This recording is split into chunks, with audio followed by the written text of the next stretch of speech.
sogolono anani wati kerenkrene na au benisu anka suina kunafunu mina talike sogomade na anga dunanji so maivala nyogonye bakera kunafuni di ministry so kunyana bobagaw ani kunafuni dilaw ni nyogonche CNAME togola o tɛmɛnen kɔ ka bɔ yen CNDH o maaw ye lakɔli kalan dɔ daminɛ sɔgɔmada in na AGETIC kɔnɔna la kalan in ɲɛsinnen bɛ kunnafonidilaw de ma a bɛna boli adamadenya hakɛw de kan ni kunnafoni ani kunnafoni caman wɛrɛ de b'an bolo su in na ni k'o lase aw ma walawalaliw kuntagali tɛna jɛnya tuguni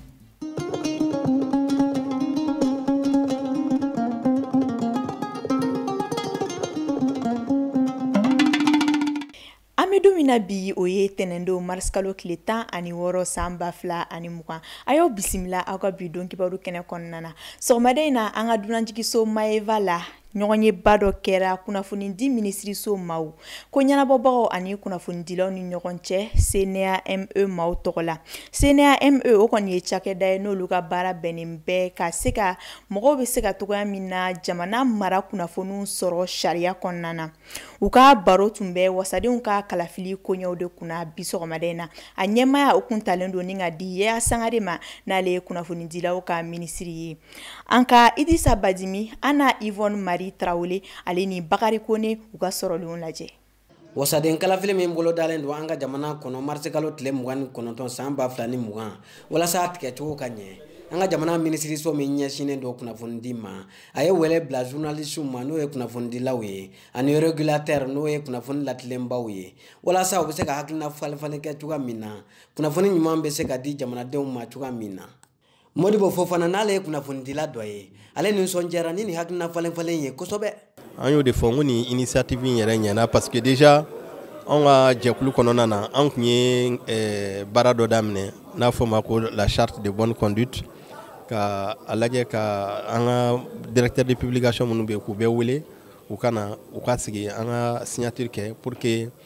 kunnafoni minnu bɛ yen ni a b'an ka jamana bɔ a taabolo la kunnafoni minnu bɛ yen n'a bɛ se ka na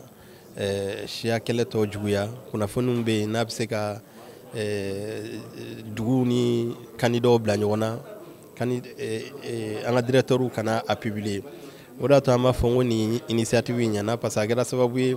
régulateur ye anw yɛrɛ renforcer déjà an ye baara mun daminɛ a bɛ taa ɲɛfɛ ka ɲɛfɔli kɛ ko kunnafonidi man ka kɛ kunfɛ ko ye ko maa ɲɛ mana min ye ko da man ka bɛɛ lajɛlen fɔ parce que anw ka secteur ka gɛlɛn dɔɔni bibi na n'a fɔra réseaux sociaux bɛɛ kɛra kunnafonidila ye alors que kunnafoni man ka tɛ ka di bɛɛ ma parce que kunnafoni i b'a sɔrɔ hali ni tiɲɛ don mais mɔgɔ min ye kunnafonidila ye n'a b'a ɲɛdɔn mais n'a y'a dɔn ko tiɲɛ mun bɛ yen n'a bɛ se ka jamana ɲagami tiɲɛ mun bɛ yen n'a bɛ se ka furu sa tiɲɛ mun bɛ yen n'a bɛ se ka du ci tiɲɛ mun bɛ yen n'a bɛ se ka dugu fila bila ɲɔgɔn na kunnafonidila ɲɛnama ale t'o bila sanfɛ bon an dun réseaux sociaux ye secteur mun ye i bɛ wuli sɔgɔmada fɛ dɔrɔn mun bɛ jigin kunkolo la i bɛ se k'a bila a bɛ kɔnɔ k'e bɛ ka mɔgɔw kunnafoni ka sɔrɔ i bɛ ka ko dɔ juguya o de y'a to an mana bɔ nin salle kɔnɔna na sisan an bɛ taga ɲɛfɔ an ka membre tɔw ye ka f'u ɲɛna anw ye baara min daminɛ ministre nana an dɛmɛ an ka baara la o ye vraiment an ka hinɛ jamana in na an bɛ se ka information bila réseaux sociaux kan a ka kɛ information ɲuman ye a ka kɛ information ye mun bɛ na ni hakilisigi ye mɔgɔ si kana paniquer ko réseaux sociaux y'a bila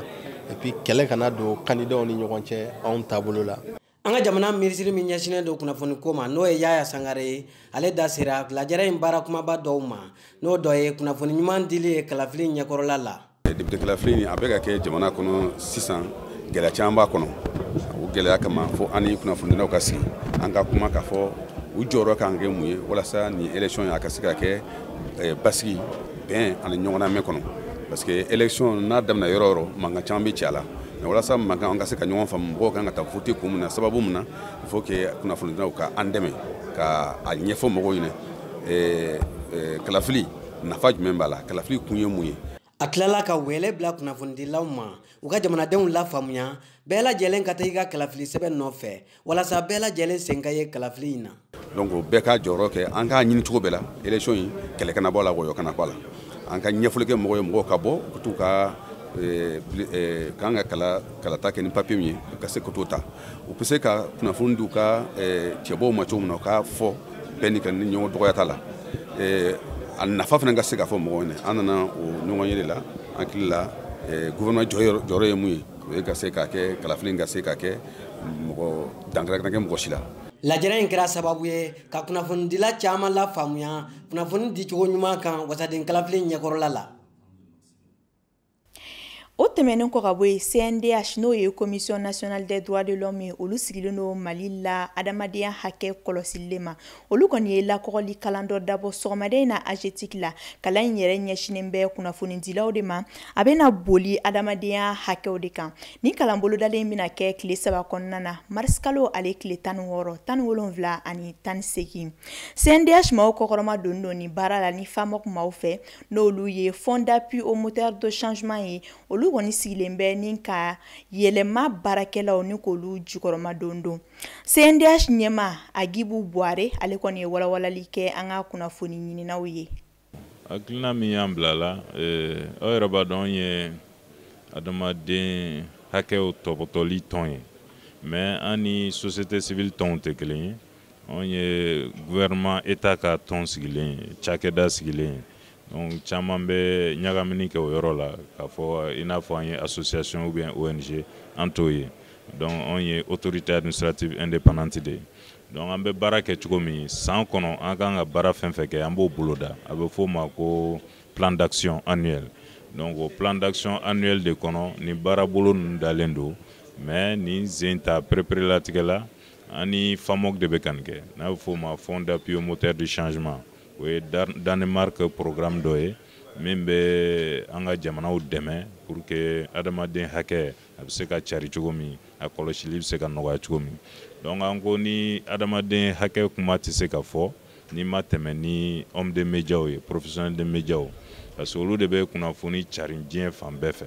donc n'an tɛmɛna n'olu ye k'olu former adamaden hakɛ taabolow la a ka ca Ala fɛ a bɛ se jamana fan caman a bɛ se jamanaden bɛɛ ma donc o hakilila de y'an bila ni organiseli la ni baara bolo dalen don tile 3 kɔnɔ donc homme de médias sugu bɛɛ b'a la an ye minnu bɛ sɛbɛnni kɛ minnu bɛ radio baaraw kɛ minnu bɛ télé baaraw kɛ donc an ye bɛɛ da don a la pour que mɔgɔ caman tulo ka kɛ ka a ko mɛn ka ko la sabati kosɛbɛ donc a kɔnɔna na thème dɔw bɛ yen an bɛna olu de ɲɛfɔli kɛ ɲɔgɔn ye i n'a fɔ adamaden hakɛ yɛrɛ ye mun ye pour que mɔgɔw ka faamuya fɛn min don o kɔfɛ fana k'a fɔ présomption d'innocence fɛn dɔ bɛ yen a fɔ o ma présomption d'innocence k'a fɔ ni mɔgɔ jalakira tant que kiiri ma kɛ k'a ban k'a fɔ a nɔ b'a la a man ka fɔ ko a nɔ b'a la or généralement an b'a ye réseaux sociaux kan ni journaux kɔnɔ n'a fɔra ko dɔ nɔ minɛna dɔrɔn a bɛ sɛbɛn k'a fɔ ko a ye wari dun a ye nin kɛ a ye nin kɛ donc adamaden hakɛ kɔnɔ olu man ka kɛ donc an bɛna ɲɛfɔli kɛ o fɛn ninnu bɛɛ la ani ni mɔgɔw datugura kaso la fana droit b'u bolo parce que a bɛ dɔw kɔnɔ ko n'i donna kaso la ka ban o y'i ka ko bannen o y'i bɔlen adamadenya la o tɛ tiɲɛ parce que i ka takasegi dɔrɔn de danbe kɛr'o la mais i ka hakɛ tɔ bɛɛ bɛ t'i bolo hali n'i bɛ kaso la donc an bɛna ɲɛfɔli kɛ o thème damadɔw de kan an ka laɲini ye min ye an ka baarakɛyɔrɔ la sous commission dɔ bɛ yen o ɲɛsinnen don dɔrɔn pour que ka adamaden hakɛ cari ka kunnafoni di malidenw ma ni Mali kɔ kan donc o kɔnɔna na i tɛ se k'o baara kɛ ni professionnel de médias bolo tɛ ɲɔgɔn bolo donc an ka laɲini ye min ye o professionnel de médias aw ka faamuyali sɔrɔ adamaden hakɛ cogoya la pour que aw ka se k'a lase mɔgɔw ma a kɛcogo la parce que n'aw yɛrɛ y'a faamuya a sɛbɛnni ka nɔgɔ aw ma a fɔli ka nɔgɔ aw ma donc o de ye laɲiniba yɛrɛ ye. Tile fila baara minnu tun bɛ sen na n'a daminɛra jumadon AJICAD Mali maaw fɛ o kɔni kun cɛra sibiridon mars kalo tile 14 an ka ɲɔgɔn ye soba la n'an b'o wele ko CICB hakilina jiginna a sinsinnen tun bɛ sifinnakaw jɔyɔrɔ kan fasojɔ bɛn ani kelenya sira kan kɛnɛ in yɛrɛ ɲɛmaya taara ni k'a di Chorno Ag Mohamed ma n'ale au conseil islamique ɲɛma ka dangan filanan ye Mariam Sako a n'a ka jatala ye nin de sɔrɔ an ye. Ni an ye ni sommet in organisé lajɛ in organisé pour que mun ye an ka dugutigilakaw n'an b'a fɔ ma légitimité an ka jeliw ani leader religieux ani jeunes olu bɛ se ka fara ɲɔgɔn kan cogo min pour que ka baabu kɛ min ye bɛn ani kelenya o bɛ se ka sabati an ka dugu kɔnɔna na cogo di ani min ye denmisɛnninw ye n'o ye sifinnakaw olu jɔyɔrɔ bɛ se ka kɛ mun ye pour que bɛn ni kelenya bɛ segin an ka jamana kɔnɔ donc sommet in kun organisera o la tile 2 donc jeunes bɔra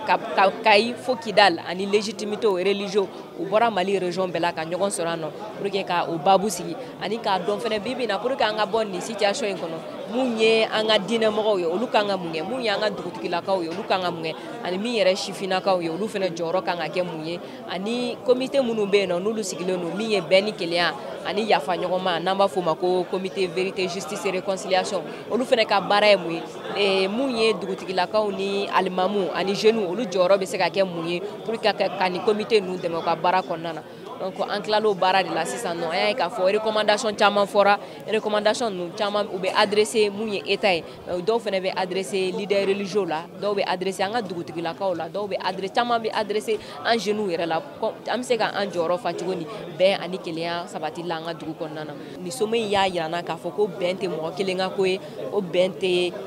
fanga état dɔrɔn ka ko ye bɛn o ye an bɛɛ de ka ko ye wa bɛn tɛ kumakan dɔrɔn ye ko bɛn kan ka kɛ lawale an y'a ni sommet in y'a to an y'a dɔn difficulté mun bɛ mɔgɔ minnu bɛ Kidal difficulté mun b'o kan olu fana y'a ye difficulté minnu bɛ Kayikanw kan an bɛ mun fɔ an bɛ ɲɔgɔn kɛlɛ parce que an tɛ ɲɔgɔn dɔn mais n'an bɛ ɲɔgɔn dɔn an tɛ ɲɔgɔn kɛlɛ donc an bɛ bɔ ni min ye yan o de ye maliyɛnw an ka sigi an ka kuma sigi ka fɔ o ye damu ye donc n'an bɛ ɲɔgɔn dɔn an tɛ kɛlɛ donc an ka jɛ hali bi an ka sigi ka fɔ yen an ka o ko an ka o promotion kɛ kosɛbɛ mun ye ka Kidal ni Kayi olu bila en contact pour que Mali a ka dɔn k'a fɔ Mali bɛɛ ye kelen de ye wa n'i ko ko Mali i b'a fɔ ko Kayi fo Kidal Mali mɔgɔ ma bɔ mɔgɔ la yɔrɔ ma bɔ yɔrɔ la gɛlɛya minnu fana b'an kan bi k'a lajɛ an bɛ se k'an tigɛ di ɲɔgɔn ma cogo min silamɛw ni kerecɛnw ani donsow denmisɛnninw ni mɔgɔkɔrɔbaw religieux ni société civile an bɛ se k'an tigɛ di ɲɔgɔn ma cogo min na pour que an bɛ se ka bɔ nin situation in kɔnɔna na. Halisa kunnafoni nasiraw la 8 mars ale okumu kɔnɔna la Muntugula ani Jalakɔrɔbugu muso kɔni farala ɲɔgɔn kan ni ka tolanci kɛnɛ belebele sigi Jalakɔrɔbugu balontan terrain sanfɛ an ka jɛ ka Jawara Aissata Laji Ture ana nɔfɛ jamaw kan ni 8 mars la ɲɛnamali kɛnɛ in lajɛ n bɛ musow bɛɛ fo u bɔra ka na ka 8 mars jabɔ a diyara n ye a bonyana ma n bɛ fɛ ka min f'u ye n bɛ fɛ toujours u ka duwawu kɛ Mali ye hali bi musow ka ɲɔgɔn dalajɛ ka don da kelen fɛ ka bɔ da kelen fɛ parce que muso de ye du ye ni muso kɛra du ye muso de bɛ bɛn sabati n'a y'a sabati a b'a sabati a ka du kɔnɔ a ka quartier kɔnɔ a ka commune kɔnɔ a ka jamana kɔnɔ donc n bɛ musow fɔ n b'u wale ɲuman dɔn san o san bonya de bɛ da ne kan foyi tɛ parce que ne ye muso ye n ye fɛn o fɛn f'u ye u bɛ sɔn parti ko t'a la an bɛɛ de ye muso ye n nana Jalakɔrɔbugu an ni Muntugula musow an bolo bɛ ɲɔgɔn bolo ya Rabbi Ala ka se k'an ye an ka se ka Muntugula ni Jalakɔrɔbugu ni commune tɔw bɛɛ ani village minnu b'a kɔnɔ an ka yiriwa ɲɔgɔn fɛ a commune dugu 17 bɛɛ lajɛlen fo ka bɛndugu fo ne ye Jalakɔrɔbugu ni Muntugula ye n ye an ka dugu tɔgɔ da ko bɛndugu parce que n'i ko ko musow i ye bɛn de ko fɔ i ye kelenya de ko fɔ ne an ye 8 mars fêti ani Muntugula cɛ o b'an ka bɛn de yira musow ka bɛn o b'o de ko fɔ donc 8 mars an nana fêter Muntugula ɲina ka a sabu kɛ an ka ɲɔgɔn kulonkɛ ka ɲɔgɔn ɲɛnajɛ Ala ka san wɛrɛ ta fana yira an na nin kana k'a bannen dɛ ni Ala ye san wɛrɛ fana yira an na an b'a ɲini Muntugulaka musow fɛ an ka t'o fêti Jalakɔrɔbugu ou bien commune wɛrɛ la o bɛ bɛn ko fɔ communes ni ɲɔgɔn cɛ o b'an ka ɲɛtaga ko fɔ o b'an ka kelenya ko fɔ an ye ni 8 mars ni organiser Muntugula bɛn de kama ani kelenya kama commune mɔgɔw bɛ se ka fara ɲɔgɔn kan cogo min na ka jɛ ka baara kɛ ɲɔgɔn fɛ o de nafa bɛ anw kan o de kama an ye nin organiser k'an bɛɛ ka na an ka na fara ɲɔgɔn kan Muntugula muna a kɛra mutugula siɲɛ wɛrɛ an bɛ se ka taa commune dugu wɛrɛ la ka taa ni labɛn kɛ yen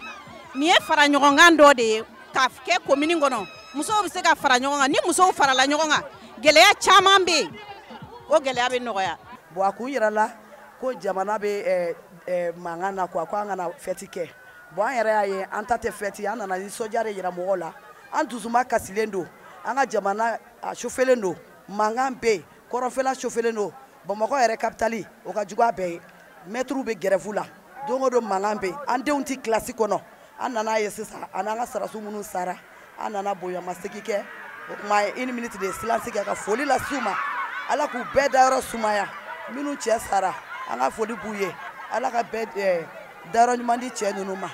o ko n wala na an ye ballontan in organiser o de la Mundugula musow ani Jalakɔrɔmugu musow musow ka 8 mars an b'u fo kosɛbɛ u ye baara min kɛ nin ye a diyara an cɛw ye kosɛbɛ donc diɲɛ ko o ko n'aw jɛra k'aw bolo di ɲɔgɔn ma Ala bɛ barika don a la musow hali bi an bɛ dugawu kɛ Ala ka ni ɲɔgɔnna cɛya Muntugula commune kɔnɔ ballontan in a bilama a diyara fo ka tɛmɛ depuis diɲɛ dara musow de bonyalen don u ye baara in daminɛ n'o ye 8 mars ballontan ye Jalakɔrɔbugu salon u y'a laɲini k'u bɛna Muntugula yan nɔ ɲina Jalakɔrɔbugu musow ni Muntugula musow u b'a fɛ ka la yɛrɛkɛ commune kɔnɔ musow ka ɲɔgɔn minɛ vraiment an b'a fɔ musow ye u k'u organiser musow k'u organiser u ka bɛn ni musow bɛnna u bɛ se ka kɛ fɛn bɛɛ ye Mali in kɔnɔ yan.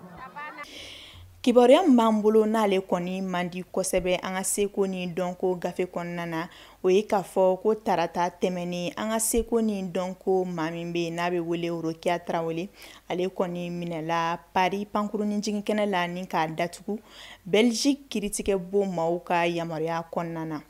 sababu min yɛrɛ nana ni nin minɛli ye o ye k'a fɔ ko fɔɲɔgɔnka dɔ de bɛ Rokiya Tarawele a n'a den fa ni ɲɔgɔn cɛ u den maraliko la hakilina jiginna den yɛrɛ ye muso ye a si bɛ san 5 de la Rokiya Tarawele a masurunyamɔgɔw Mali kɔnɔ yan olu kɔni ye kunnafoni di jɛrɛ kɛ yaasa ka diɲɛma labɔ nin ko in tiɲɛ kalama Aminata Daɲɔn ale ni Umar Tarawele olu tun bɛ kunnafoni di jɛrɛ in kɛnɛ kɔnɔ Nefti maaw tɔgɔ la kabini tarata don marsi kalo tile 10 tɛmɛlen an ka seko ni dɔnko dɔnkilidalaba Rokiya Tarawele n'a lakɔdɔlen no diɲɛ jamana fan bɛɛ ale minɛna Faransi pankuru jigin kɛnɛ kan ni k'a datugu Faransi jamana kɔnɔna na kasobon na Belgique jamana sariatigi maaw fɛ ni k'a sɔrɔle a bɛ sira la ka taa Belgique jamana kan ka taa sariatigiw ka wele jaabi a minɛna k'a kun kɛ ko a ye a denmuso ni san 5 tigiya minɛ a fa la wa ko den in fana tɛ minɛ cogo ɲuman na a bolo Rokiya bɛ bolo la barisa depuis ni y'a kalo damadamani ye ani compagnon kɔrɔ bɛ den ka garde dispute la u bɛ kɛlɛ la den ka garde kɔsɔ donc justice Belgique a décidé ka garde di fa ma alors que kun bɛ an bolo min bɛ an jɔrɔ den ka to fa in bolo la ba ye ba de pour que k'a den kisi k'a tanga a ma sɔn o kosɔn justice Belgique arrêt mandat d'arrêt international lancé européenne lancé à contre la justice Belgique mamna justice Belgique b'a fɔ ko ka den di fa ma o y'a sɔrɔ Rokiya ye plainte kelen bila justice malienne la justice malienne ko ka den di Rokiya ma mais o ma police française bali a n'a ka passeport diplomatique bɛɛ ordre de mission b'a bolo n'o signé la présidence fɛ o ma justice police française bali ka Rokiya Tarawele minɛ Paris aéroport la a barika Ala ye den bɛ yan a b'an bolo a b'an bolo yan a b'a ka famille kɔrɔ basi foyi t'a la u ye mandat d'arrêt in bila ko barisa ko Rokiya bɛ den maltraité k'a ti ɲuman kɛ den na ayiwa a yɛrɛ y'a ye conférence kɔnɔ dɔ ko ale den ni den bɛ école kelen na ale bɛ taa ka anniversaire la bɛɛ Rokiya nɔfɛ mɔgɔ bɛɛ artiste bɛɛ bɛ den dɔn Rokiya nɔfɛ n'a y'a sɔrɔ den in minɛ ko de man ɲi k'a minɛ ko juguyalen b'a ba fɛ ne hakili la olu kan ka n'o ɲɛɲini yan de